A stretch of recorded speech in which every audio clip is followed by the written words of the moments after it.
Hello, কি কথা বলবেন না? হ্যালো, আপনি কি ভাবছেন আপনি কথা না বললে আমি আপনাকে চিনতে পারবো না? আপনি গত 2 বছর থেকে আমার শুধু ফোন দেন, কিন্তু কোনো কথা বলেন না।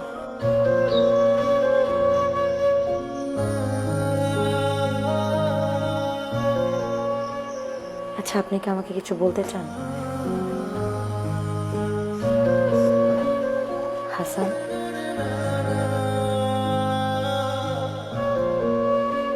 আপনি কি আমাকে ভালোবাসেন? বলবেন না, তাই না? রিয়া, তাড়াতাড়ি রেডি হও, দাওয়াতে যেতে হবে তো। আসতেছি।